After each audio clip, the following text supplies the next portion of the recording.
Hello मेरे प्यारे बच्चों, आज हम लोग बीए सेमेस्टर 1 का क्वेश्चन देखने वाले हैं न्यू पैटर्न के आधार पे। इस वर्ष के एग्ज़ाम में जो आने की काफ़ी चांस रहेगा, तो एक एक करके हम लोग इसका पैटर्न भी समझते हैं और क्वेश्चन कैसे पूछे वो भी समझते हैं और क्वेश्चन का भी आंसर करते हैं। तो चलिए, अगर नए होंगे तो इस चैनल को ज़रूर सब्सक्राइब कीजिएगा। तो देखते हैं, पहला क्वेश्चन दिया हुआ है आपका। देखिए, जो एक एक नंबर का रहेगा लाइन वाला लिखने, यहाँ पे दिया हुआ है कि घोड़े के अवशेष कहाँ मिले, यानी कि ये हड़प्पा सभ्यता का बात हो रहा है। तो घोड़े का अवशेष जो मिला है सुतकोतड़ा, यहाँ लिखा हुआ है, देखिए सुतकोतड़ा। और इसी तरह अगला हम लोग क्वेश्चन देख लेते हैं, वर्धमान महावीर का जन्म कहाँ हुआ था। तो आपने पढ़ा होगा कि वर्धमान महावीर का जन्म जो था वैशाली के कुंड ग्राम में हुआ था, यानी कहाँ हुआ था, वैशाली के कुंड ग्राम में। अगला क्वेश्चन देखते हैं, कुषाण वंश का संस्थापक जो था कुजुक फडफिसेस। देखिए, कुषाण वंश का संस्थापक कौन था, कुजुक फडफिसेस। अब इसको ध्यान देना है, लेकिन इस वंश का जो सबसे शक्तिशाली शासक था कुषाण वंश का, वो कौन था। तो इसका सही आंसर होगा कनिष्क। कुषाण वंश का सबसे शक्तिशाली शासक कौन था, कनिष्क, जिन्होंने शक सावंत का आरंभ किया था 78 ईसा पूर्व में। थोड़ा इसके बारे में भी जान लेते हैं, इससे रिलेटेड भी क्वेश्चन बन सकता है कि कुषाण वंश का संस्थापक जो था वो कुजुक फडफिसेस था, लेकिन सबसे शक्तिशाली जो शासक था वो कनिष्क था। और इसी के समय में, कनिष्क के समय में शक सावंत का आरंभ हुआ था, यानी 78 ईस्वी में। तो अगला क्वेश्चन देखते हैं, महरौली का स्तंभ का लोह स्तंभ किसने बनवाया। तो इसका सही आंसर होगा, महरौली का लोह स्तंभ जो बनाया वो चंद्रगुप्त द्वितीय ने बनाया। अगला क्वेश्चन देखते हैं, हर्षवर्धन के काल में कौन चीनी यात्री भारत आया था। तो हर्षवर्धन के काल में जो हैंगसंग जो था वो आया था, चीनी यात्री था ये। अगला क्वेश्चन देखते हैं, गुप्तों की राजधानी कहाँ थी। तो गुप्तों की राजधानी पाटलिपुत्र थी। गुप्तों की राजधानी कहाँ थी, पाटलिपुत्र। अगला क्वेश्चन देखते हैं, पल्लव वंश के संस्थापक कौन थे। तो पल्लव वंश के संस्थापक सिंह विष्णु थे, यहाँ पे लिखा हुआ है। अगला क्वेश्चन, नालंदा विश्वविद्यालय का स्थापना जानते हैं कुमार गुप्त ने किया था। और अगला क्वेश्चन है 9वां क्वेश्चन, महात्मा बुद्ध के बचपन का नाम जानते हैं, सिद्धार्थ था।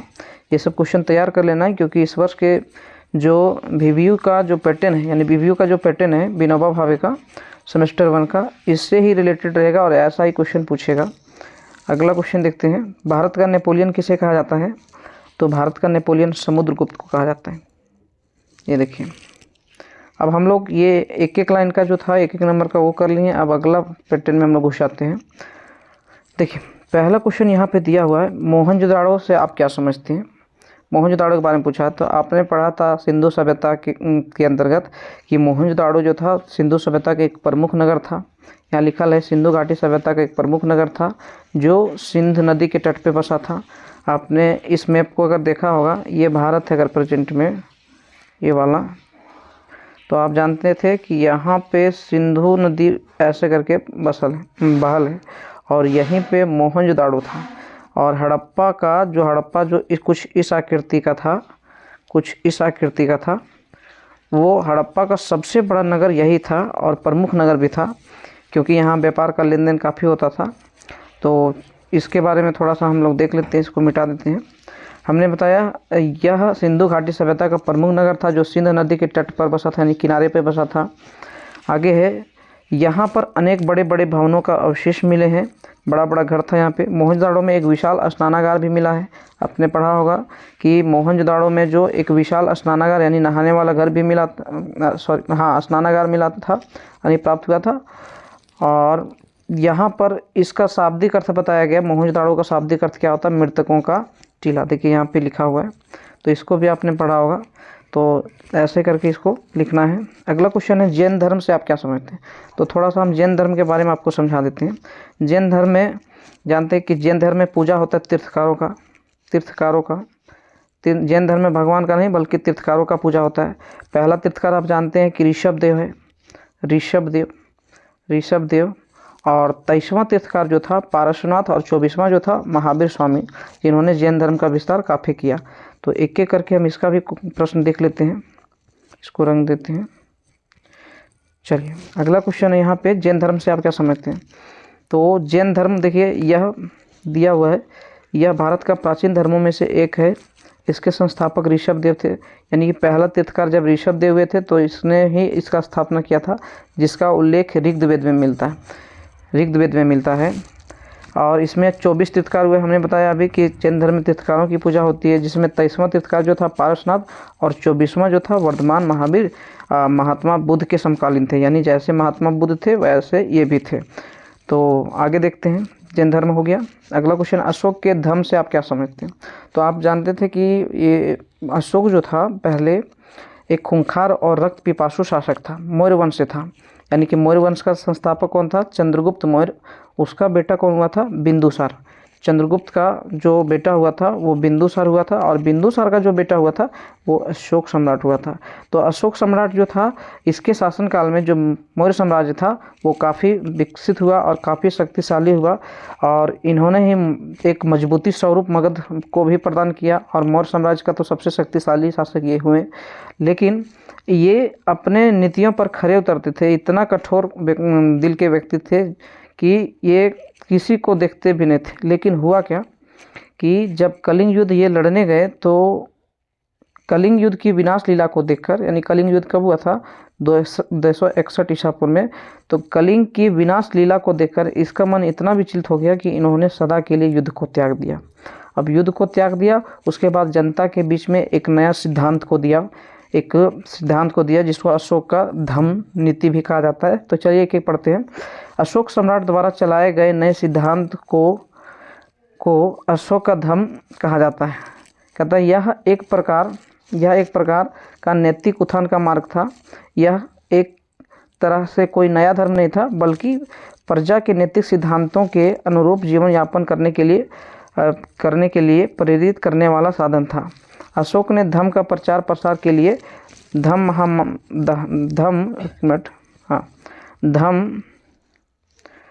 महामात्र की नियुक्ति भी की। यानी हुआ क्या, जब अशोक जो था कलिंग युद्ध जब लड़ने गए थे 261 में, तो इनका मन इतना विचलित हो गया, इन्होंने सदा के लिए क्या किया, युद्ध को त्याग दिया। और सदा के लिए जब युद्ध को त्याग दिया तो इन्होंने जनता के बीच में एक सिद्धांत को दिया, क्या दिया कि जैसे अपने से जो छोटे हैं उसके प्रति प्यार कीजिए, बड़े के प्रति जो है गुरुजन है, बड़े हैं, उसका आदर सत्कार कीजिए, मनुष्य को हमेशा सत्य बोलना चाहिए, दान देना चाहिए। इसी को अशोक का धम्म नीति कहा गया था। यानी नए आचरण पे इन्होंने कुछ लोगों के बीच में कुछ थ्योरी दिया था। तो अगला क्वेश्चन देखते हैं, बौद्ध धर्म के 4 आर्य सत्य लिखिए। तो बौद्ध ने जानते हैं कि बुद्ध ने 4 आर्य सत्य का सिद्धांत भी दिया था। क्या दिया था, पहला यहाँ पे देखिए लिखा है दुख। बुद्ध के अनुसार संसार में दुख ही दुख था। देखिए बुद्ध के अनुसार जीवन में दुख ही दुख था, यानी दुख है। दुख का कारण तृष्णा है। तृष्णा का मतलब क्या होता है, यहाँ पे लिखा हुआ है इच्छा, यानी सोचने की इच्छा। जितना सोचोगे उतना दुख मिलेगा। तो वही कहता है पहला कि दुख, बुद्ध के अनुसार जीवन में दुख ही दुख है। और दूसरा क्या बताया है कि महात्मा बुद्ध के अनुसार दुख का कारण तृष्णा, अभी बताएं, सोचने की इच्छा। तो तृष्णा यहाँ पे तीसरा दिया हुआ है, 4 आर्य सत्य में तीसरा दिया हुआ है दुख निरोध, यानी दुख को रोकने के लिए यहाँ पे लिखा हुआ है कि महात्मा बुद्ध के अनुसार दुख होने के लिए 2 बार हो गया, दुख दूर करने के लिए यहाँ पे होगा, इसको कर लीजिएगा, दुख दूर करने के लिए निवारण आवश्यक है, यहाँ पे दिया हुआ है निवारण आवश्यक है। एक मिनट आगे फिर दिया हुआ है, इसलिए तृष्णा पर विजय आवश्यक, यानी इच्छा पर आपको विजय प्राप्त करना ही पड़ेगा, तब ही निवारण यानी दुख से आपको मिलेगा। ये बुद्ध के अनुसार बुद्ध ने कुछ सिद्धांत दिया था। अगला क्वेश्चन अगला पॉइंट है इसका, दुख निरोध के उपाय, यानी दुख को रोकने का क्या उपाय है। निरोध का मतलब होता है रोकना, तो दुख को रोकने का क्या उपाय है। महात्मा बुद्ध ने अपने चौथे आर्य सत्य में दुख दूर करने का उपाय बताया। अब यहाँ पे अगला क्वेश्चन देखते हैं, यहाँ पे दिया हुआ मथुरा शैली और गांधार शैली। तो मथुरा शैली और गांधार शैली जो था क्या था, यहाँ पे दिया हुआ है। तो यहाँ देखिए लिख रहा है, मथुरा शैली तथा गांधार शैली का विकास कुषाण के शासनकाल में हुआ था। अभी हमने ऊपर में पढ़ा था कि कुषाण वंश का संस्थापक जो था वो कौन था, तो कुजुक फडफिसेस था। और मुख्य रूप से यह अपने चरम पर कनिष्क के शासनकाल में बताया। और हमने ये भी बताया कि कुषाण वंश का सबसे शक्तिशाली शासक कनिष्क था, जिन्होंने शक सावंत 78 ईस्वी में स्टार्ट किया था। हमने ये भी बताया था। तो यहाँ पे लिखा हुआ है मथुरा शैली और गंधार शैली क्या है। तो मथुरा शैली और गंधार शैली का विकास जो कुषाण के शासनकाल में हुआ, और मुख्य रूप से यह अपने चरम पर कनिष्क के शासनकाल में पहुंचा। यानी कनिष्क का शासनकाल जब आया तो ये चरम पर पहुंचा। अब क्या है मथुरा शैली और गंधार शैली, तो यहाँ पे देखिए लिखा हुआ है मथुरा शैली में भारतीय संस्कृति की दृष्टि दिखाई गई, यानी भारतीय कल्चर को दिखाया गया है, जिसमें आदर्शवाद एवं आध्यात्मिकता का मिश्रण है। और वहीं पे गंधार शैली में यूनानी शैली का प्रभाव स्पष्ट दृष्टिगोचर होता है। तो आपने जाना था कि भारत में जो पहले आक्रमण हुआ था यवन किस प्रकार आक्रमण किया था। पहला हिंद यूनानियों ने आक्रमण किया था, उसके बाद शक ने किया, उसके बाद पहलवों ने किया, और फिर लास्ट में कुषाण ने किया।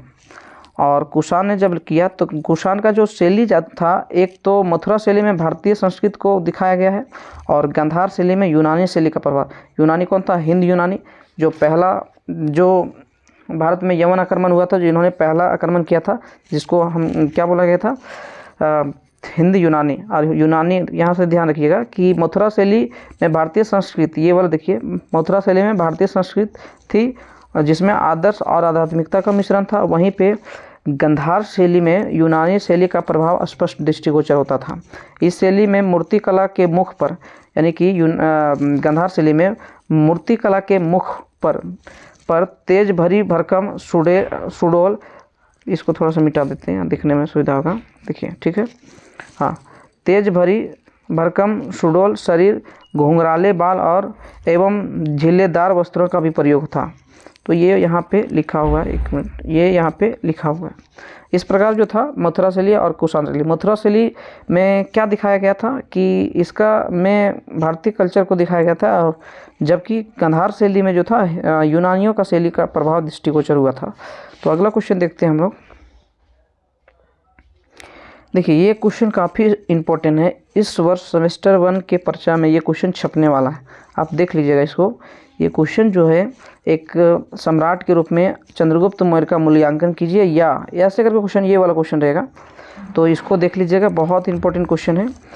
चंद्रगुप्त मौर्य की उपलब्धियों का संक्षिप्त वर्णन करें, ये क्वेश्चन जो है इस वर्ष के पेपर में छपने वाला है, तो इसको पढ़ लीजिएगा, ये देखिएगा ज़रूर से ज़रूर आएगा। तो इसको चलिए हम समझा देते हैं। तो सबसे पहले हम चंद्रगुप्त मौर्य के बारे में थोड़ा सा जानकारी दे देते हैं। थोड़ा सा इसको बड़ा कर देते हैं ताकि आपको समझ में आ जाए। देखिए ये भारत है,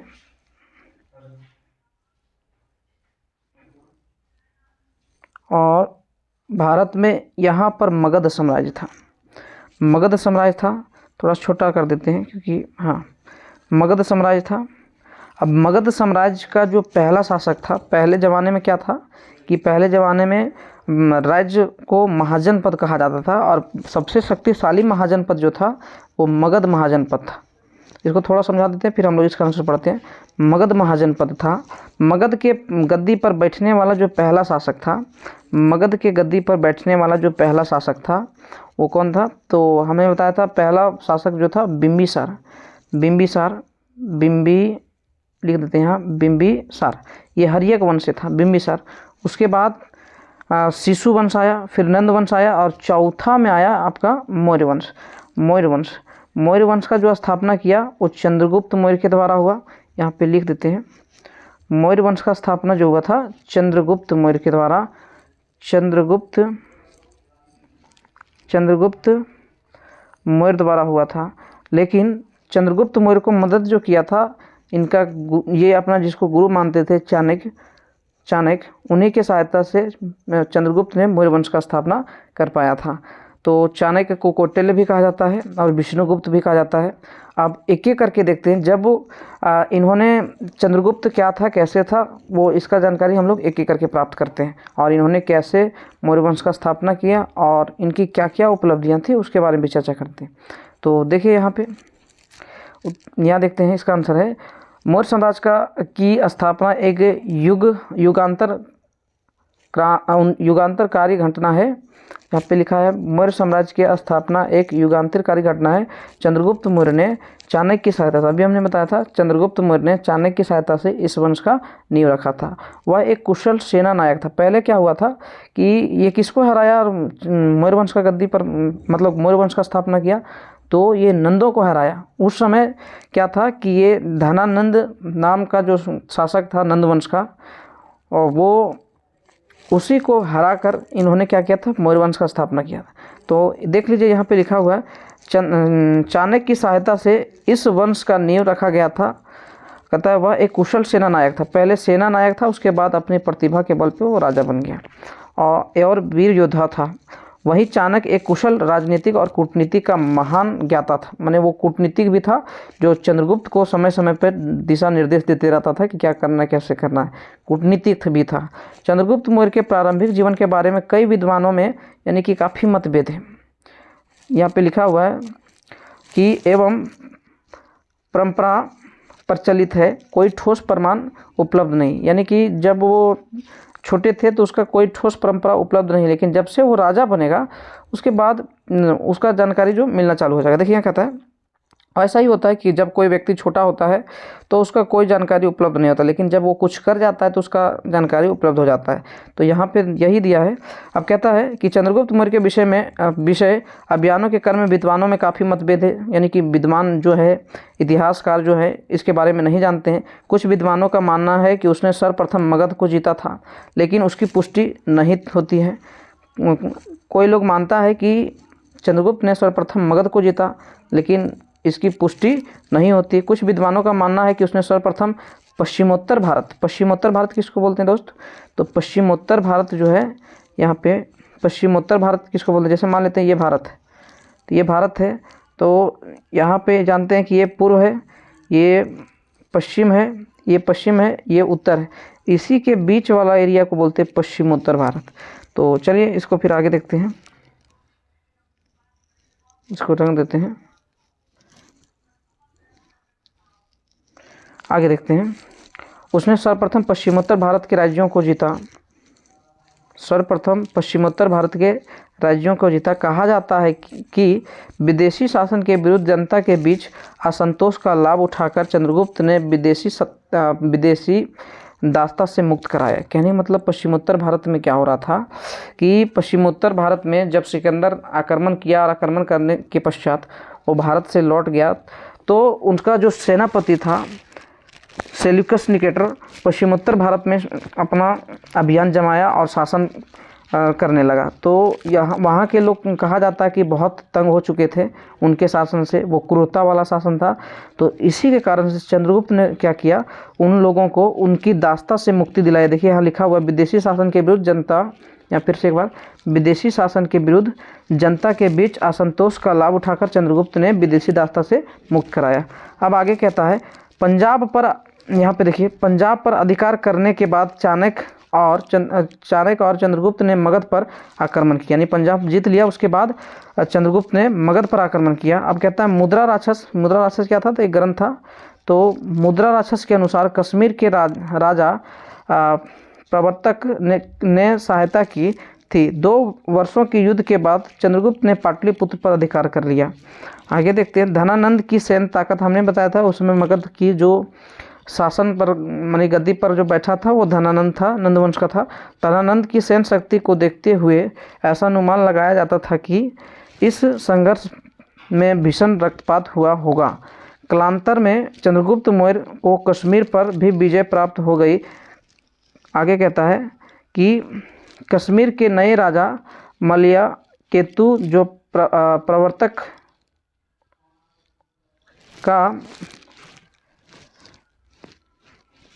का इसके बाद 321 ईसा पूर्व में विधिवत विधिवत यानी कानूनी विधिवत रूप से चंद्रगुप्त मौर्य का राज्याभिषेक हुआ, यानी कि वो गद्दी पर का बैठा मगध की गद्दी पर, तो 321 ईसा पूर्व में। इसको भी याद रखना ऑब्जेक्टिव के लिए। आगे क्वेश्चन करता है कि आंसर है कि पंजाब और सिंध में यूनानी शासक के उन्मूलन तथा मगध से नंद के विनाश के बाद जब पंजाब भी जीत लिया और सिंध में यूनानी, अभी हमने बताया था कि यूनानी शासक जो था सेल्यूकस निकेटर, तो वहाँ पर जीतने के बाद चंद्रगुप्त का शासन संपूर्ण उत्तर भारत में स्थापित हो गया। इसके बाद कहता है कि इसके बाद चंद्रगुप्त ने भारत के अन्य प्रदेशों को जीतना प्रारंभ कर दिया। जब अन्य प्रदेशों को जीतना प्रारंभ किया तो स्वराष्ट्र जो महाराष्ट्र में है तथा पश्चिम भारत के विजय का प्रमाण शक शासक रुद्रदामन के जूनागढ़ अभिलेख से मिलता है। तो अभिलेख क्या होता था, जो पहले राजा महाराजा जो खुद आकर लिखाते थे या चट्टान में या दीवार में या स्तंभ में, उसी को अभिलेख कहा जाता है। तो इसका प्रमाण कहाँ मिलता है कि चंद्रगुप्त ने पश्चिम यहाँ पे लिखा हुआ है, चंद्रगुप्त ने स्वराष्ट्र तथा पश्चिम भारत के विजय का प्रमाण कहाँ से मिलता है, शक शासक रुद्रदामन के जूनागढ़ अभिलेख, यानी जूनागढ़ में जो अभिलेख था वहाँ से मिलता है। इस अभिलेख में स्पष्ट लिखा है कि पश्चिमी भारत और स्वराष्ट्र के प्रांतीय गवर्नर पुष्यगुप्त ने सुदर्शन झील का निर्माण किया है। जब वहाँ पे चंद्रगुप्त ने क्या किया कि जीत लिया, तो वहाँ के जो प्रांतीय गवर्नर था जिसका नाम क्या था, पुष्यगुप्त, उसी ने क्या किया, वहाँ सुदर्शन झील का निर्माण किया। आगे देखिए, कहता है स्वराष्ट्र विजय के बाद मलवा तथा उज्जैन दोनों पर चंद्रगुप्त का अधिकार हो गया। स्वराष्ट्र वैसे रास्ते में था, तो मलवा और उज्जैन जो था वहाँ पर भी अधिकार हो गया। कोंकण क्षेत्र में भी चंद्रगुप्त मौर्य के अधीन, इसका प्रमाण वहाँ से अशोक के शिलालेख में मिलना है। अशोक के अभिलेख में दक्षिण भारत चेर चोल, एक मिनट, हाँ यहाँ देखिए, अशोक के अभिलेख में दक्षिण भारत चेर, जानते दक्षिण भारत के ये राजवंश था, चेर चोल पांड्यन राज्यों का उल्लेख मिलने से यह स्पष्ट होता है कि सुदूर दक्षिण के कुछ राज्यों को छोड़कर लगभग संपूर्ण दक्षिण भारत मौर्य साम्राज्य के अधीन आ गया था।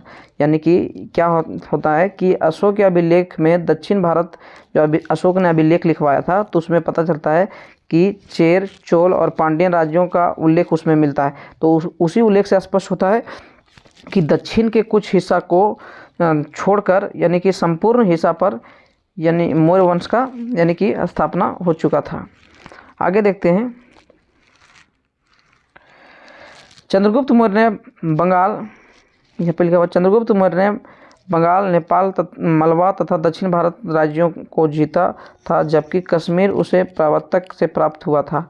इसके अलावा सेल्यूकस से संधि के उपरांत एरिया, हेरात, जर्डोसिया और पेलोपोनेसोडाई प्राप्त हुआ था। यहाँ पे लिखा है कि सेल्यूकस से संधि के उपरांत, सेल्यूकस कौन था, तो हमने बताया था यूनानी था, जो सिंध के इलाका में वो कभी शासन करता था। तो वहाँ पर जब सेल्यूकस निकेटर का हार हो जाता है, तो उपरांत के दौरान संधि दोनों के बीच हो जाता है। संधि के दौरान जो चंद्रगुप्त था उसको मिलता है, यह कहता है एरिया, हेरात, जोडोसिया और पेलोपोनेसोडाई प्राप्त होता है। इस प्रकार भारत की पश्चिमी सीमा हिंदकुश पर्वत हो गई, यानी हिंदकुश पर्वत तक भारत की पश्चिमी सीमा फैल गए थे। आगे देखते हैं, चंद्रगुप्त मौर्य असाधारण से सैनिक प्रतिभा संपन्न योद्धा था। यानी शुरुआत में चंद्रगुप्त मौर्य जो था असाधारण सैनिक संपन्न व्यक्ति था। अब कहता है उसने अपने 24 वर्षों के निरंतर प्रयास से उसने एक विशाल मौर्य साम्राज्य स्थापित किया। यानी अपने संघर्षों के साथ उन्होंने क्या किया, एक विशाल मौर्य साम्राज्य स्थापित किया। उसका प्रांत कश्मीर से लेकर, ऊपर से आ जाते हैं, कश्मीर से लेकर मैसूर तक, यानी दक्षिण तक, मैसूर कर्नाटक तक, और कामरूप से पश्चिम में काबुल, कंधार और बलूचिस्तान तक था। इस प्रकार इससे विस्तृत साम्राज्य इससे पूर्व कभी स्थापित नहीं हुआ था। तभी यूनानी लेखक प्लूटाकर ने लिखा है, क्या लिखा है कि चंद्रगुप्त ने 6 लाख से, यहाँ से होगा 6 लाख से संपूर्ण भारत को रौंद डाला। यानी 6 लाख सैनिक से, यहाँ सैनिक होगा, यहाँ लिख देते हैं 6 लाख सैनिक से संपूर्ण भारत को, यहाँ से निकल लीजिएगा, संपूर्ण भारत को रौंद डाला। चंद्रगुप्त मौर्य एक योग्य प्रशासक था। आगे कहता है योग्य प्रशासक था। यहाँ पे है राजनीतिक एकता के साथ उसने संपूर्ण भारत को पहली बार प्रशासनिक एकता प्रदान की।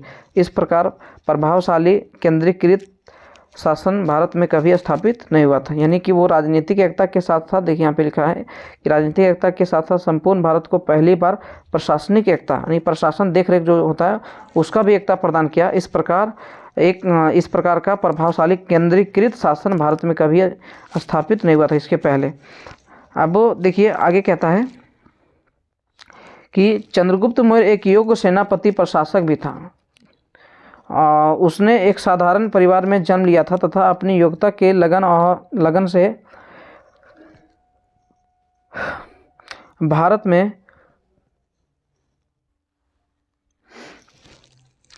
भारत में एक विशाल साम्राज्य की स्थापना की थी। आगे है कि वह भारत का प्रथम ऐतिहासिक एवं सार्वभौमिक सम्राट था। उसकी गणना भारत के महान सम्राटों में की जाती है, यानी चंद्रगुप्त का गणना भारत के महान सम्राटों में की जाती है। उसने सेल्कस को पराजित करके भारत के पश्चिमोत्तर सीमा सुरक्षित की था। हमने बताया था कि जो पश्चिम में था ये वाला एरिया जो था पश्चिम में, ये वाला पश्चिम में, ये तो पूरा वाला एरिया है, तो पश्चिम में सेल्यूकस से जीतकर भारत की सीमा को सुरक्षित किया था। आगे देखते हैं उसने पहली बार भारत में प्रशासनिक एकता प्रदान की, यानी कि जो भी प्रशासन था उसमें सब में एक लाया। इस प्रकार का प्रभावशाली शासन भारत में कभी स्थापित नहीं हुआ था, यानी पहले इस प्रकार भारत में ऐसा प्रभावशाली शासन नहीं स्थापित हुआ था। स्मिथ लिखते हैं वे सभी विशेषता उससे इतिहास के महानतम और सफलतम शासकों के बीच में स्थान देती है, यानी कि चंद्रगुप्त मौर्य के बीच में कई विशेषता था जो उसको इतिहास में कई स्थान देता है। ठीक है, इस प्रकार ये क्वेश्चन कंप्लीट हो गया। तो इसको आराम से बढ़िया से कर लीजिएगा। ये 15 नंबर का क्वेश्चन है, यहाँ से यहाँ तक ये 15 नंबर का क्वेश्चन है, बहुत इंपॉर्टेंट क्वेश्चन है, इसको ध्यान से कर लीजिएगा।